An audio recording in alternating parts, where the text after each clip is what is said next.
ओम शांति। 10 जून 2025 के साकार मुरली के महावाक्य हैं। आज के साकार मधुर मुरली के सार में मीठे मीठे प्यारे प्यारे श्री बाबा ने कहा, मीठे बच्चे, तुम्हें श्रीमत पर सबको सुख देना है। तुमको श्रेष्ठ मत मिलती है श्रेष्ठ बनकर दूसरों को बनाने के लिए। प्रश्न, रहमदिल बच्चों के दिल में कौन सी लहर आती है, उन्हें क्या करना चाहिए? उत्तर, जो रहमदिल बच्चे हैं उनकी दिल होती है हम गांव गांव में जाकर सर्विस करें। आजकल बेचारे बहुत दुखी हैं, उनको जाकर खुशखबरी सुनाएं कि विश्व में पवित्रता, सुख और शांति का दैवी स्वराज्य स्थापन हो रहा है। यह वही महाभारत लड़ाई है। बरोबर उस समय बाप भी था, अभी भी बाप आया हुआ है। ओम शांति। मीठे मीठे बच्चे यहाँ बैठे हो तो यह जरूर समझते हो कि हम हैं ईश्वरीय संतान। जरूर अपने को आत्मा ही समझेंगे। शरीर है तब उन द्वारा आत्मा सुनती है। बाप ने यह शरीर लोन पर लिया है तब सुनाते हैं। अभी तुम समझते हो हम हैं ईश्वरीय संतान व सांप्रदाय, फिर हम देवी सांप्रदाय बनेंगे। स्वर्ग के मालिक होते ही हैं देवताएं। हम फिर से 5000 वर्ष पहले मुआफक देवी राज्य स्वराज्य की स्थापना कर रहे हैं, फिर हम देवता बन जाएंगे। इस समय सारी दुनिया, भारत खास और दुनिया आम, सब मनुष्य एकमात्र एक दो को दुख ही देते हैं। उन्हों को यह भी पता नहीं कि सुखधाम होता भी है। सुखधाम भी होता है। परम पिता परमात्मा ही आकर सबको सुखी शांत बना देते हैं। यहाँ तो घर घर में एक दो को दुख ही देते हैं, सारे विश्व में दुखी दुख है। अभी तुम बच्चे जानते हो बाप हमको 21 जन्मों के लिए सदा सुखी बनाते हैं। कब से दुख शुरू हुआ है, फिर कब पूरा होता है, यह और कोई की बुद्धि में चिंतन नहीं होगा। तुमको ही यह बुद्धि में है कि हम बरोबर ईश्वरीय संप्रदाय थे। यो तो सारी दुनिया के मनुष्य मात्र ईश्वरीय संप्रदाय हैं। हर एक उनको कदर कह बुलाते हैं। अब बच्चे जानते हैं श्री बाबा हमको श्रीमत दे रहे हैं। श्रीमत मशहूर है ऊंचते ऊंच भगवान की। ऊंचते ऊंच मत है, गाया भी जाता है। उनकी गतमत न्यारी है। श्री बाबा की श्रीमत हमको क्या से क्या बनाती है।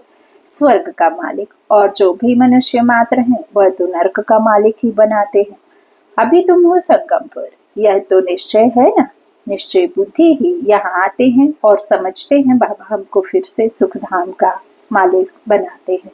हम ही 100% पवित्र गृहस्थ मार्ग वाले थे। यह स्मृति आई है। 84 जन्मों का भी हिसाब है ना। कौन कौन कितने जन्म लेते हैं। जो धर्म बाद में आते हैं उन्हों के जन्म भी थोड़े होते हैं। तुम बच्चों को अब यह निश्चय रखना है हम ईश्वरीय औलाद हैं। हमको श्रेष्ठ मत मिलती है सबको श्रेष्ठ बनाने के लिए। हमारा वही बाबा हमको राजयोग सिखलाता है। मनुष्य समझते हैं कि वेद शास्त्र आदि सब भगवान से मिलने के रास्ते हैं और भगवान कहते हैं इनसे कोई भी मेरे साथ मिलता नहीं है। मैं ही आता हूँ तब तो मेरी जयंती भी मनाते हैं, परंतु कब और किसके शरीर में आत्मा आता हूँ यह कोई नहीं जानते सिवाय तुम ब्राह्मणों के। वो भी जब मैं आऊं तब तुम बच्चों को बताऊं, तब तुमको फिर समझ में आए कि किसके तन में आते हैं। तब तुम पहचानो कि कहाँ आते हैं। तब तुम जानो कि क्या रिश्ता है, क्या संबंध है, कौन है, कैसे। मैं कौन, मेरा कौन का राज भी मैं ही आऊं। जो हूँ जैसा हूँ मैं ही आकर बताता हूँ।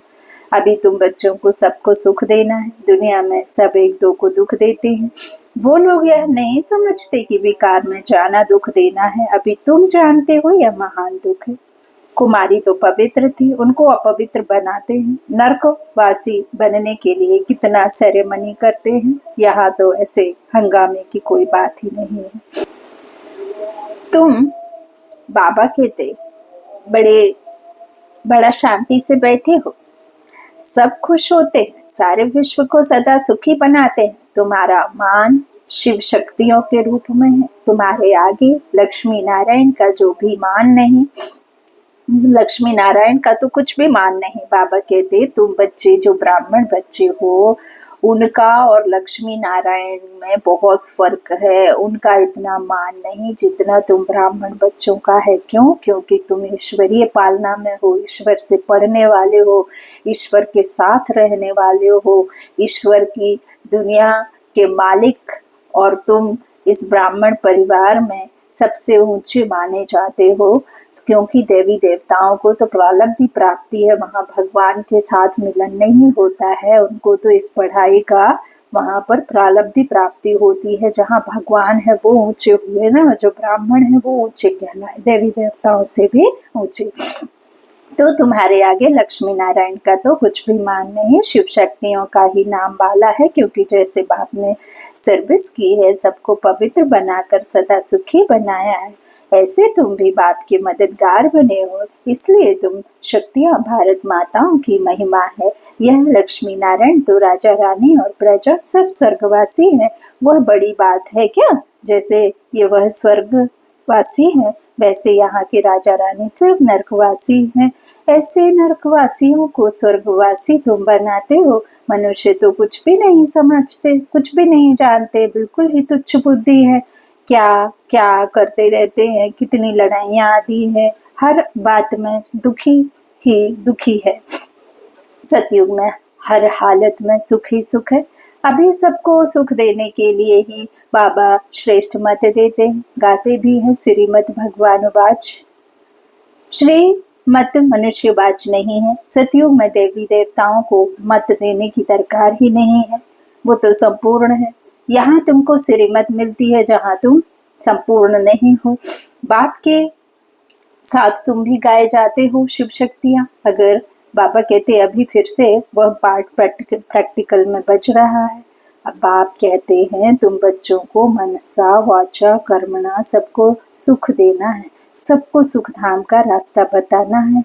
तुम्हारा धंधा ही यह हुआ। शरीर निर्वाह अर्थ पुरुषों को धंधा भी करना होता है। कहते हैं शाम के समय देवताएं परिक्रमा पर निकलते हैं। अब देवताएं यहाँ कहाँ से आए? परंतु इस समय को शुद्ध कहते हैं। इस टाइम पर सबको फुर्सत भी मिलती है। तुम बच्चों को चलते फिरते उठते बैठते याद करना है, बस कोई देहदारी की चाकरी आदि नहीं करनी है। बाप का तो गायन है द्रौपदी के पांव दबाए, इसका भी अर्थ नहीं समझते हैं। स्थूल में पांव दबाने की बात नहीं है। बाबा के पास बूढ़ियां आदि बहुत आती हैं, जानते हैं भक्ति करते करते थक गई है, अधकल्प बहुत धक्के खाए हैं ना, तो यह पैर दबाने के अक्षर को उठा लिया है। अब श्री कृष्ण पांव कैसे दबाएंगे? शोभेगा? तुम श्री कृष्ण को पांव दबाने देंगी? श्री कृष्ण को देखते ही उनको चटक पड़ेगी।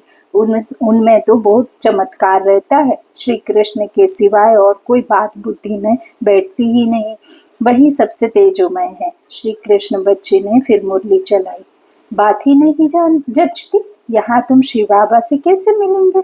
तुम बच्चों को बोलना पड़ता है शिव बाबा को याद कर फिर इनके पास आओ। तुम बच्चों को तो अंदर में खुशी रहनी चाहिए। हमको शिव बाबा सुखी बनाते हैं। 21 जन्मों के लिए ऐसे बाप के पिछाड़े तो कुर्बान जाना चाहिए। कोई सपूत बच्चे होते हैं तो बाप कुर्बान जाते हैं, बाप की हर कामना पूरी करते हैं। कोई तो ऐसे बच्चे होते हैं जो बाप का खून भी करा देते हैं। यहाँ तो तुमको मोस्ट बिलव्ड बनना है, किसी को भी दुख नहीं देना है। जो रहम दिल बच्चे हैं उनकी दिल होती है। हम गांव गांव में जाकर सर्विस करें। आजकल बेचारे बहुत दुखी हैं, धन से अधिक उनको प्रेम और शक्ति चाहिए। हाँ, तो दुखी है, उनको जाकर खुशखबरी सुनाओ कि विश्व में पवित्रता सुख शांति का दैवी स्वराज्य स्थापित।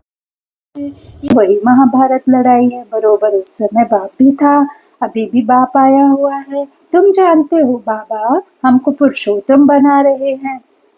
यह है ही पुरुषोत्तम संगम युग। तुम बच्चे जानते हो हम पुरुषोत्तम कैसे बनते हैं? तुमसे पूछते हैं तुम्हारा उद्देश्य क्या है? बोलो। मनुष्य से देवता बनना। देवताएं तो मशहूर हैं। बाप कहते हैं जो देवताओं के भक्त हों उनको समझाओ। भक्ति भी पहले पहले तुमने शुरू की, शिव की फिर देवताओं की, तो पहले पहले शिव बाबा के भक्तों को समझाना है। बोलो, शिव बाबा कहते हैं मुझे याद करो।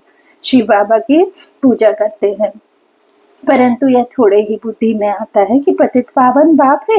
भक्ति मार्ग में देखो धक्के कितने खाते हैं। शिवलिंग तो घर में भी रख सकते हैं, उनकी पूजा कर सकते हैं, फिर अमरनाथ बद्रीनाथ आदि तरफ जाने की क्या दरकार है।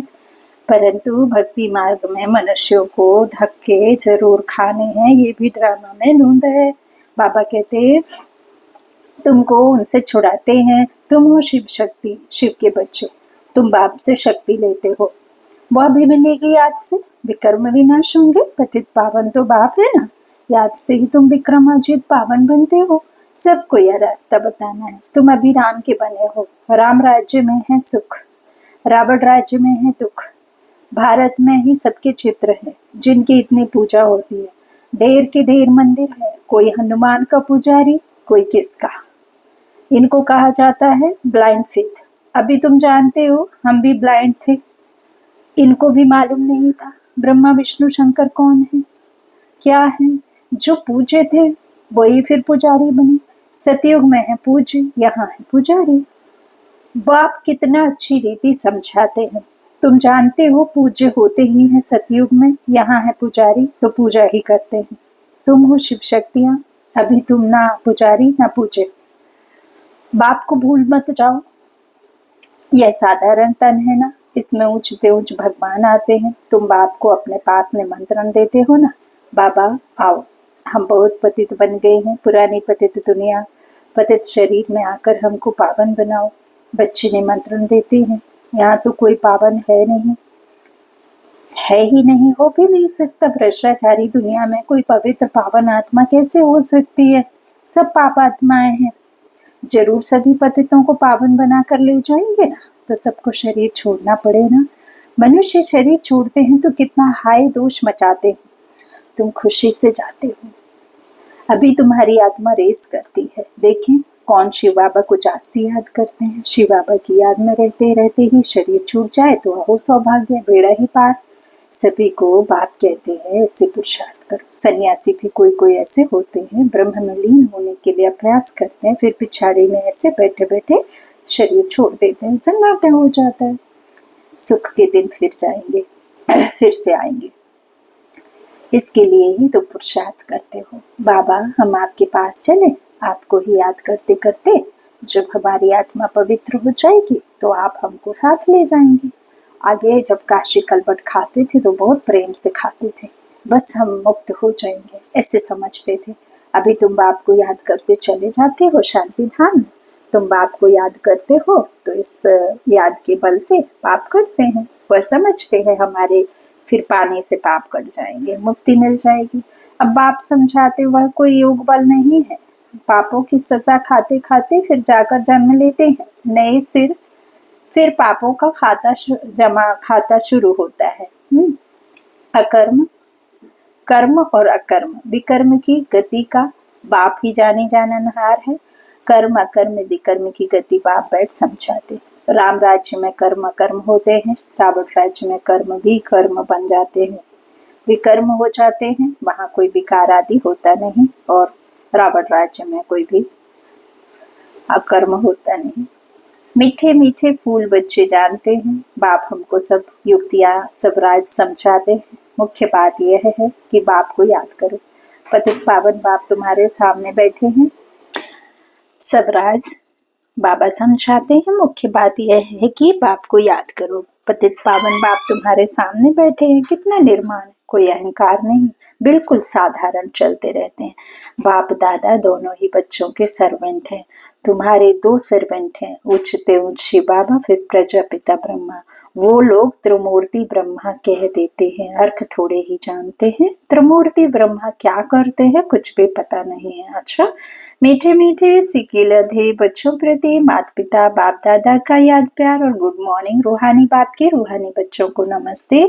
हम रूहानी बच्चों के रूहानी माता पिता बाप दादा को याद प्यार और गुड मॉर्निंग। शुक्रिया बाबा, शुक्रिया। धारणा के लिए मुख्य सार पहला बाबा ने कहा, सदा यह निश्चय रहे कि हम ईश्वरीय औलाद हैं, हमें श्रेष्ठ मत पर चलना है, किसी को भी दुख नहीं देना है, मनसा वाचा कर्मणा, सबको सुख का रास्ता बताना है। दूसरा, सपूत बच्चा बन बाप पर कुर्बान जाना है, बाप की हर कामना पूरी करनी है। जैसे बाप दादा निर्माण और निरंकारी है, ऐसे बाप समान बनना है। वरदान दिया बाबा ने, स्व उन्नति द्वारा सेवा में उन्नति करने वाले सच्चे सेवाधारी भव। स्व उन्नति सेवा की उन्नति का विशेष आधार है। स्व उन्नति कम है तो सेवा भी कम है।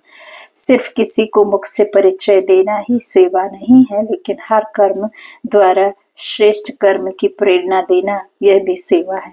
जो मनसा वाचा कर्मणा सदा सेवा में तत्पर रहते हैं, उन्हें सेवा द्वारा श्रेष्ठ भाग्य का अनुभव होता है। जितनी सेवा करते उतना स्वयं भी आगे बढ़ते। अपने श्रेष्ठ कर्म द्वारा सेवा करने वाले सदा प्रत्यक्ष फल प्राप्त करते रहते हैं। स्लोगन दिया बाबा ने, समीप आने के लिए सोचना बोलना और करना समान बनाओ। समीप आने के लिए सोचना बोलना और करना समान बनाओ। अव्यक्त इशारे आत्मिक स्थिति में रहने का अभ्यास करो, अंतर्मुखी बनो। एकाग्रता का आधार अंतर्मुखता है। अंतर्मुखता में रहने से सूक्ष्म शक्ति की लीलाएं अनुभव करेंगे। आत्मिक स्थिति में रह आत्माओं का आह्वान करना है, आत्माओं से रूह रेहान करना, आत्माओं के संस्कार स्वभाव को परिवर्तन करना, आत्माओं का बाप से कनेक्शन जुड़वाना, ऐसे रूहानी लीला का अनुभव होगा। अच्छा, ओम शांति।